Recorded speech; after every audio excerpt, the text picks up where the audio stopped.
Baba. Hi, Bibi. Hi, Bibi. Hi. Hi, Baba. Hi, Bibi. Hi, Bibi. Where have you been? Little Bibi. Yeah. What is that in your eyes? No, no. What is that in your eyes? Good morning. Good morning. Good morning.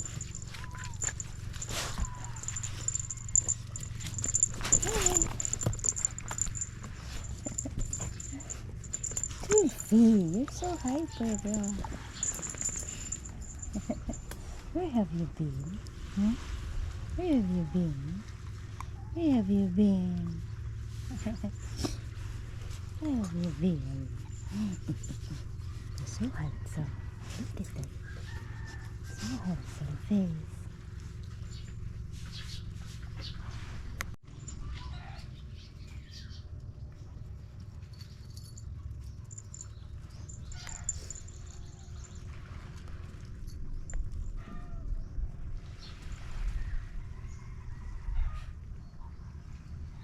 Hey, there's nothing there.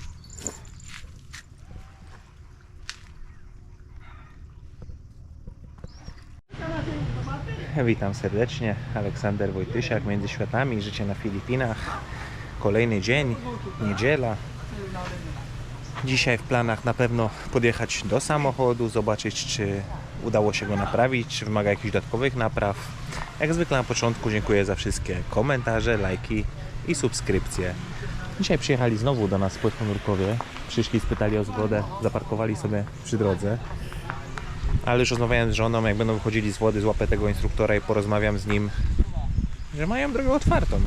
Mogą wjechać na posesję, będą mieli bliżej do wody, mogą nawet, bo teraz nie mają takich warunków, mogą nawet po wyjściu z wody obmyć się tutaj ze sprzętem za drobną opłatą od głowy. Nie mają wyjścia. Nie mają wyjścia, bo jest albo nasze miejsce, albo Lazy Beach Club, gdzie do Lazy Beach Club ich nie wpuszczą, a w innym przypadku muszą stać na drodze i schodzić stamtąd bez wody. Także dzisiaj porozmawiam z instruktorem na ten temat. Wymienimy się kontaktem, jak wyjdą z wody. No i zobaczymy, czy będą takim dealem zainteresowani, czy nie. Jeżeli nie, to nie będą mieli możliwości przechodzenia przez działkę. Dzisiaj dostali taką możliwość. Jest cała banda dzisiaj majsterków z piłą. No i będą obalać te machonie. Nie wiem, co jeszcze dzisiaj będzie się działo więcej, bo to dzień pokaże. To wszystko dzień pokaże. Jest dużo znaków zapytania, między innymi z samochodem. Ale to wszystko w trakcie dnia samo się napisze. Wczoraj robiliśmy grilla na naszym grillu, którego widzieliście. Grill jest dość niski. Część mięsa była niedopieczona, położyliśmy ją na zewnątrz. Wychodzimy, mięsa nie ma. Nie ma ani mięsa, nie ma Elvisa. To i tak był kawałek dla Elvisa, bo tam była duża kość. Ale Elvis sobie za dużo pozwolił, wczoraj ukradł mięso z grilla. Mam nadzieję, że mu smakowało. Młodzież sobie leży, odpoczywa. Mus się bawi, poluje. Zobaczymy, czy dzisiaj też jak sukcesywnie będzie łapał jakieś zwierzęta. Ale wydaje mi się, że nie więcej jak miesiąc, jeszcze trochę urośnie i zacznie wkręcać się w ten swój gen idealnego łowcy. No i dopiero wtedy się rozkręci, jak zacznie tutaj po całej działce latać dookoła i polować. Bo już coraz więcej widzę, że zwraca uwagę na różne szelesty, dźwięki. Intryguje go to. A wczoraj, że mu się z sukcesem udało pierwszą myżu polować, to naprawdę byliśmy oboje w głębokim szoku. No ale tak jak mówiłem, to jest natura. Ten maluch waży 400 gram. Upolował pierwszą mysz. Zjadł ją nawet w połowie. Myślałem, że nie będzie potrafił jej zjeść, ale zjadł ją w połowie. Potem ją zabrałem i wyrzuciłem. Wystarczyło mu pół. Bo jeszcze jest, wiecie, w trakcie odrobaczywiania, pierwsze, drugie. Kolejna wizyta u weterynarza umówiona. Musisz trochę podrosnąć, żeby szczepionki dostać. No ale nie będziemy go ograniczać. Nie będziemy go ograniczać, bo jakbym mu zabierał te myszy, to nigdy nie nauczy się ich jeść. No i co, będzie tylko na naszym jedzeniu bazował, a przecież to jest jego natura. To jest jego natura, żeby polować mięso. Codziennie doskonali swoje umiejętności. Codziennie bawi się z czymś.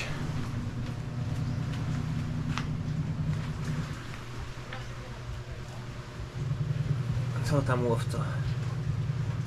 Wczoraj dość długo się z tą myszą bawił, tak ze 20 minut, jak ona już była... Jak już zabrał z niej ostatnie tchnienie, to jeszcze ją podrzucał, chciał, żeby jeszcze uciekała, no ale już nie była w stanie. Chociaż na początku miał duży problem z tym, żeby znaleźć to miejsce na karku, żeby po prostu wbić swoje kły i zneutralizować pasożyta. O, słucha właśnie, coś go interesuje gdzieś, kręci uszami.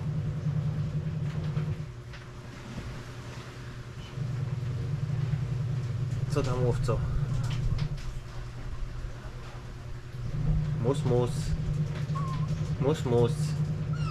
Mus, mus.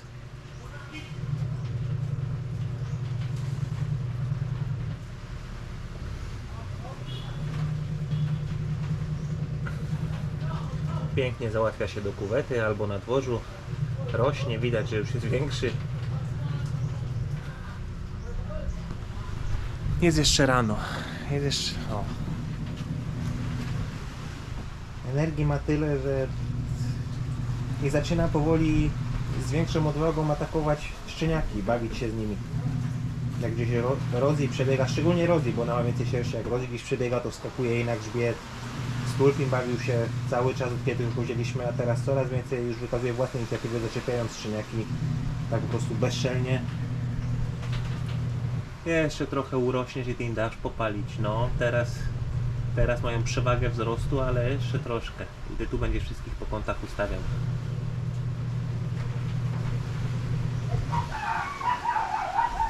No, jakie zamieszanie na zewnątrz. Psy na kogoś czekają.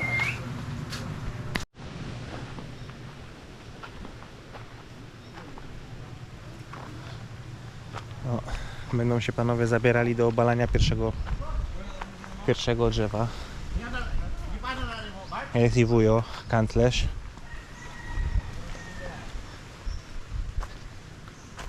Good morning, Chancellor. Where is Eloy?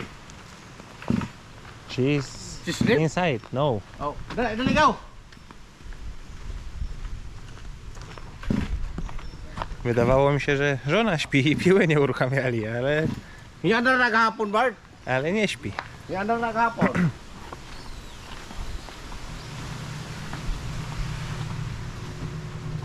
The whole village was thinking that you are still sleeping and they didn't start the motor, so Ariel was asking me for permission to start the motor, so I don't know. Eloy. Dala lang mo repair. I przyszedł ziomeczek, który ma zobaczyć pracę i wycenić pracę z materiałami, ze wszystkim. Zobaczymy. Agaw.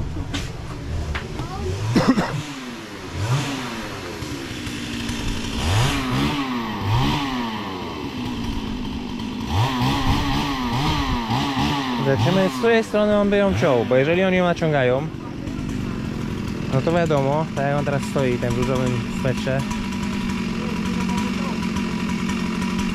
że ja, jak oni tam naciągają jak 3 osoby, to nacinałbym ją z lewej strony, bo i tak będzie różnica.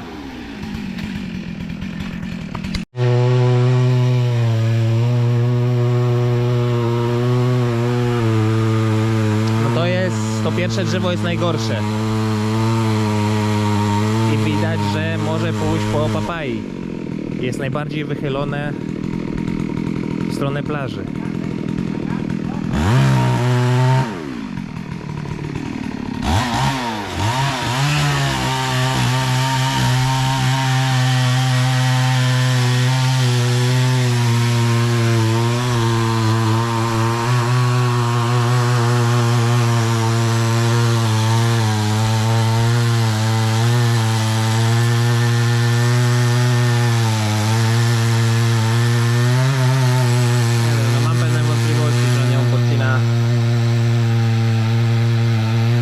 dobrej strony. Ja bym ją pocinał z drugiej i po prostu łamał w tą od razu. A on wyciął i wierzy, że ona nie przewróci się na łódź. Ale może wie co robi. Bo dość mocno naciął pień z tej strony i jak to się obali na łódź, to wtedy będzie problem, ale to nie nasz problem.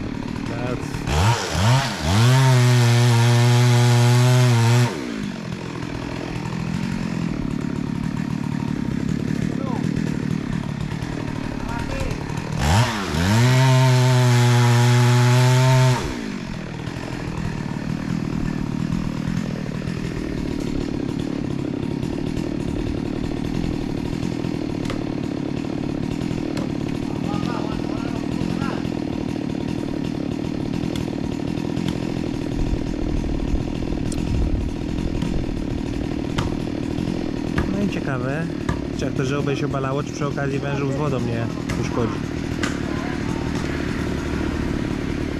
No dobra, naciął klin. Ok, jeszcze się nie przewróciło na łódź. Także jest szansa, że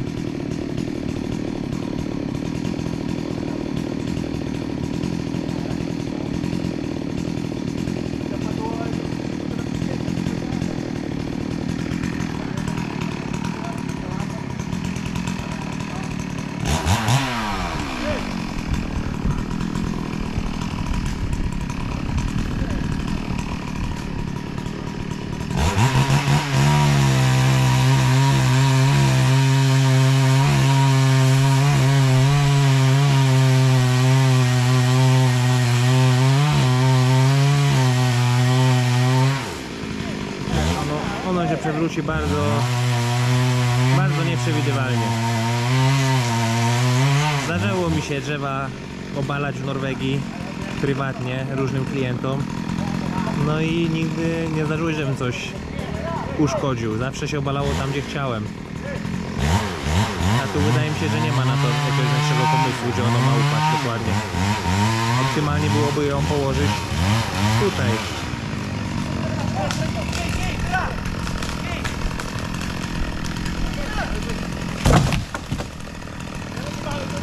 No i przewróciło się. Przewróciło się. Okra mojej żony poszła właśnie... Poszła sobie. Dobra, idziemy teraz do majsterka w środku. No i kładą drzewo numer 2. No i ciekawe, żona chciała zachować tą palmę. Trzeba zachować to mniejsze, co tam rośnie po prawej od niego, ale widać, że panowie mają inny plan i zaraz będzie miała po swoim drzewku.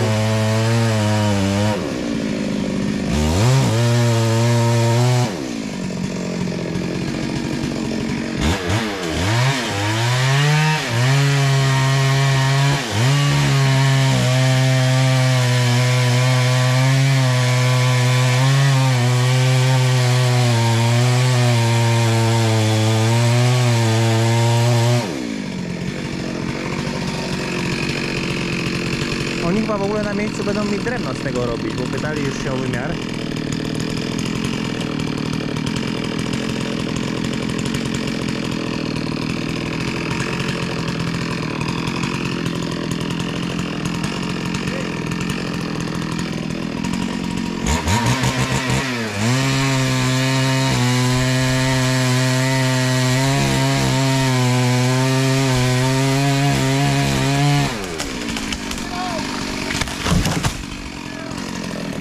Zgodnie z założeniami moimi. Tak to było wyliczone. Że no, to było przewidziane, że tam po prostu się obali. A mogli ją obalać tutaj między tymi dwoma drzewami. Nie, kogoś wynajmujecie, to dobrze, że miał jakieś referencje do pokazania, co oni robią i pokazuje tutaj całkiem ładne realizacje.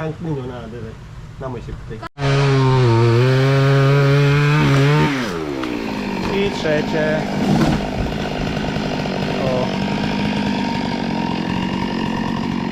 I wszystkie 3 są uziemione. 3 plus palma, czyli 4, ale palma poszła z automatu.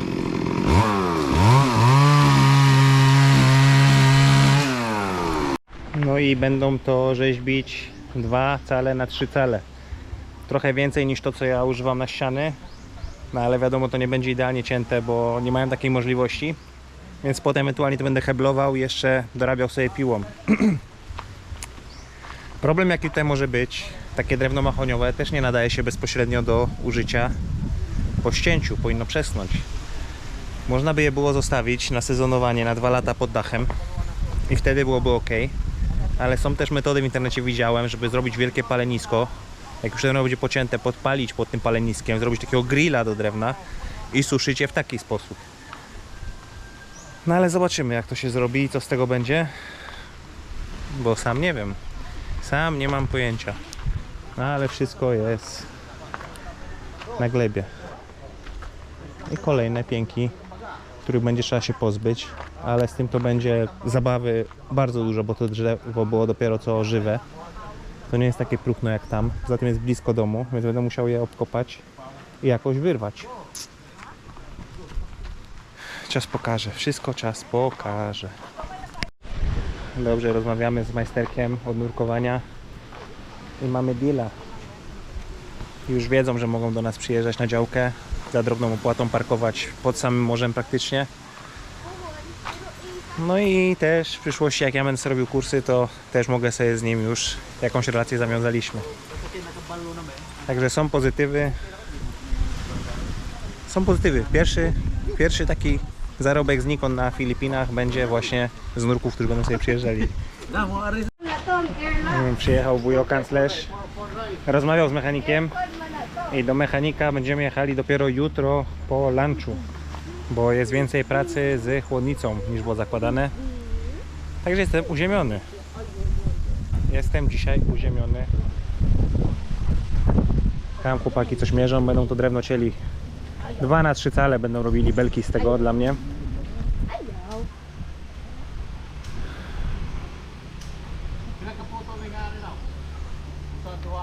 Co ciekawe, mogę wam powiedzieć, ten majsterek, który tutaj był wyceniać pracę, pokazywał nam swoje realizacje i cały dom, lekka konstrukcja, który tutaj z tyłu mógłby stać, 2 te mogłyby stać, z jedną sypialnią, takie pod wynajem, 150 000 peso za cały projekt. To jest cena końcowa, z robocizną, z materiałem, ze wszystkim. I już żona się drapie po głowie, ja też się drapię po głowie, że może by tu wcisnąć jeden teraz, a potem drugi na naszej działce. Bo godną odnotowania jest też fakt, że ostatecznie i definitywnie mamy ustalone pewne sprawy tutaj też z mamą odnośnie tej ziemi, na której budujemy, bo ziemia jest nasza, jeszcze nie ma tylko papieru. Musimy jechać do notariusza, bo kawałek ziemi kupowaliśmy w zeszłym roku od cioci, ale już jest wszystko ustalone, jak to będzie zrobione, że będzie też mniejsza kwota na umowie wpisana, żeby był mniejszy podatek od tego płacony i tak dalej. Wiecie, tak jak w Polsce się robiło, że kupujesz jakiś samochód, na umowie piszesz 1500 zł czy 2000, żeby płacić od tego mniejszy podatek, przynajmniej kiedyś tak było. Wszystko jest ustalone, nie ma się czym martwić i można po prostu tutaj kontynuować. Już wcześniej można było, no ale teraz już z mamą już jest wszystko dogadane. Teraz tylko kwestia pojechać. Teraz tylko kwestia po prostu podjechać do odpowiednich miejsc, jakichś notariuszy, pierdół i mieć to z głowy, bo mama bardzo się martwi, znaczy teściowa, o nasze bezpieczeństwo prawne, moje i żony, bo żona ma rodzeństwo i tak dalej. No i po prostu, że wszystko sporządzić tak, że nikt nie ma prawa rościć do tego, mama idzie nam na rękę i będzie sytuacja po prostu czyściutka na papierze, w 100% czyściutka, co jest bardzo ważne i istotne na Filipinach. Wrócił kanclerz. No i kolejna niespodzianka na Filipinach, nie spodziewałem się tego. Wiadomo, zawsze jest taka opcja, ale ja się tego nie spodziewałem. Piła łańcuchowa mechaniczna, drzewa obalone. I już na miejscu są robione belki 3 na 2 cale z tego co jest. Wiadomo, wióry przesną, trochę trzeba je pograbić i spalić, żeby nie było pożywki dla jakichś tam robaczków. No i dzięki temu będę miał materiał na drugie piętro. Jest strasznie gorąco, dlatego bez koszulki, bo chowam się trochę w cieniu. Sprawdzałem w internecie, teoretycznie powinno się sezonować drewno mahoniowe rok do 2 lat w słońcu pod dachem. Ewentualnie można je suszyć szybciej, tak jak wam wspominałem w którymś filmie. Ale wujo mówi, że już tutaj, jeżeli jest ciepła pora, to po miesiącu już to drewno nadaje się do pracy po prostu. Nie mam czujnika, żeby sprawdzić wilgotność drewna, ale jest duże prawdopodobieństwo, że wszystkie te belki, które są dzisiaj robione, bo podaj mi wymiar jaki chcę, minimalny, jeżeli chodzi o długość, to będą belki, żeby podnieść ściany szczytowe, ściany drugiego piętra, bo szczytowa ściana w tym najwyższym punkcie, ona zostanie ta wysokość, dach będzie tylko mniej spadzisty. Taki jest plan. Są pierwsze wyceny tej łazienki, ale zobaczymy, bo są 3 różne ceny w zależności od materiału i to jest cena full pack, czyli z wykończeniem, z płytkami, z armaturą, ze wszystkim. I taka cena waha się za tą kuchnię i łazienkę w granicach 150 000 peso, żeby to zrobić na gotowo, wliczając w to kopanie, żeby były odpływy nowe, bo toaleta ma swój odpływ, tak jak wam wspominałem, jest zbiornik, ale prysznic nie jest z tym połączony. No zobaczymy, kwestia przemyślenia, ale możecie potną wszystko, zobaczymy. Szkoda, że kamera tego nie oddaje, ale patrząc przez pryzmat mojego krótkiego życia na tej planecie, jak technologia się rozwinęła, to jestem przekonany, że za jakiś czas w trakcie mojego życia, nie wiem ile czasu zajmie, ale będzie możliwość odczucia lepiej tego, co się dzieje dookoła, mianowicie zapachu. Strasznie kopci, no bo to są świeże wióry, świeże trociny z mahoniu, ale zapach, który się tutaj unosi po okolicy przez ten machoń palony świeży i ten olej mahoniowy, nigdy tego nie świadczyłem wcześniej, także jest dla mnie to coś nowego i coś naprawdę fajnego, jeżeli chodzi o zapach. I na to samo zwrócił uwagę Asbion, jak wypalałem pianik, akurat przyjechali, jak nas zaskoczyli, mówi, co to tak ładnie pachnie, że machoń po prostu palony pachnie bardzo dobrze, żeby nie powiedzieć, że zajebiście po prostu.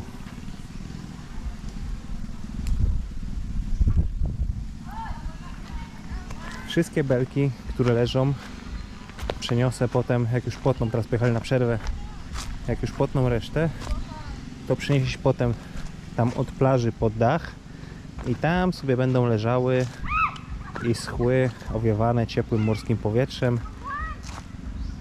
Byleby deszcz na nie nie padał, wiadomo, jak deszcz będzie na nie padał, to będzie dłużej to wszystko schło.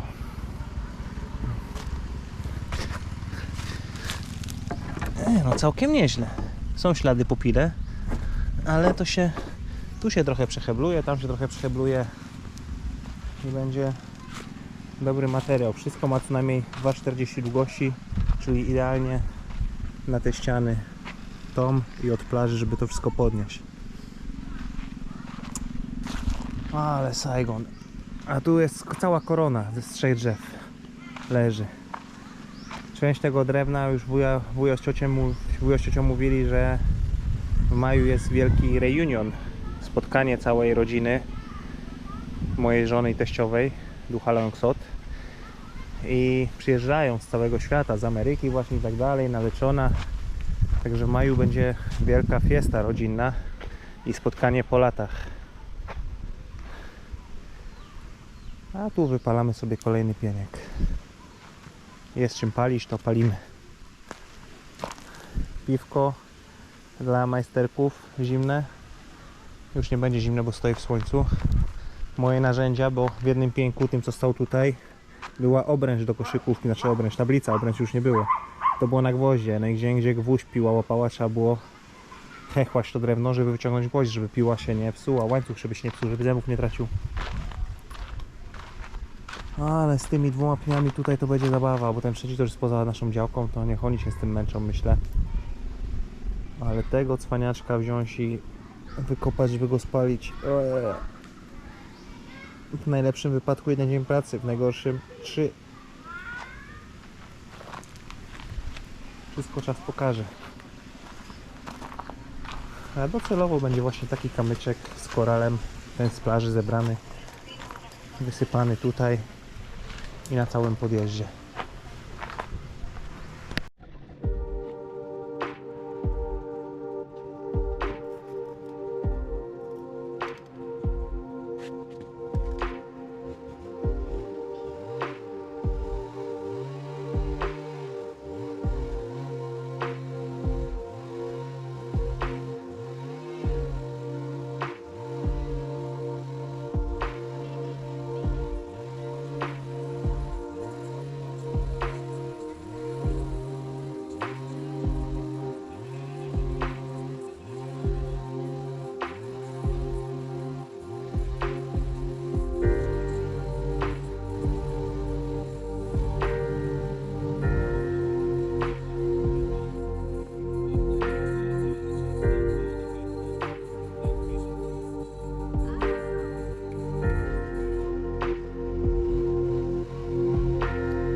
How much did you pay last time? 1,000 or 2,000 for cutting the trees?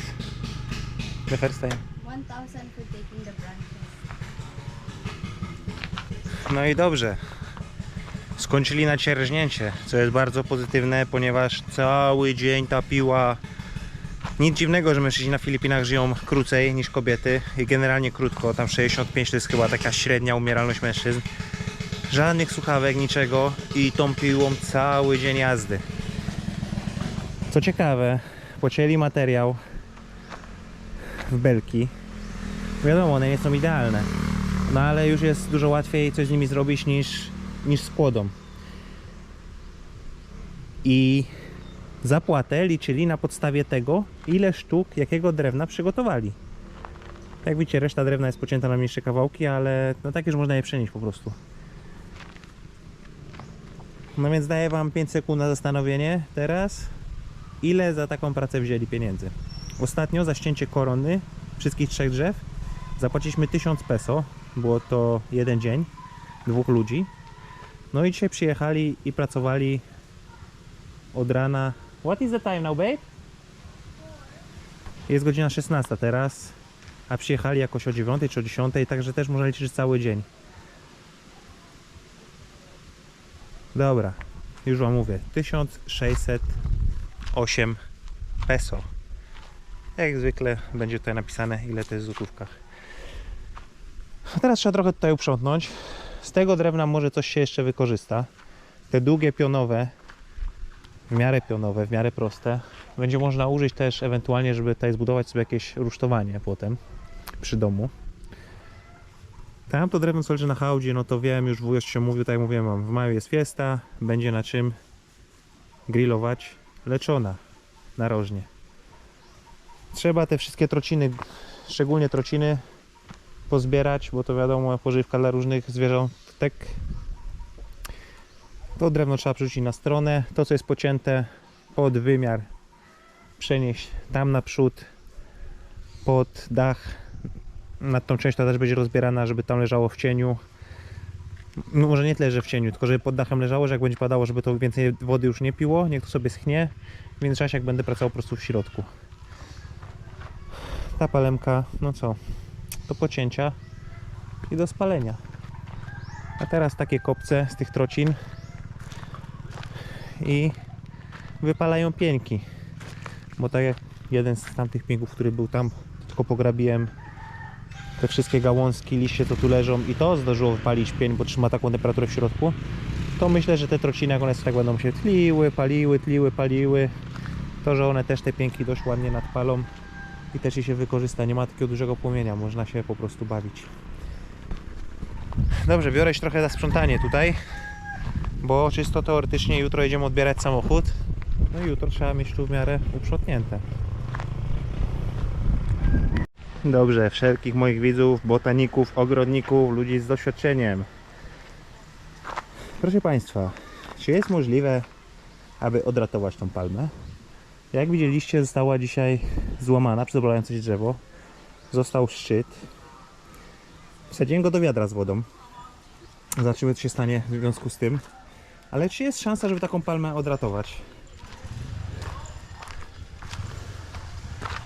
To jest pytanie. O, Tulki sobie znalazł kolegę albo koleżankę. Sąsiedzi tam z tego domu. Dziewczynka ma małego szczeniaka. Mniejszy od Tulkiego i się bawią. To może to jego dziewczyna, może to kobieta. Suczka znaczy się. Już się bawią z godziny.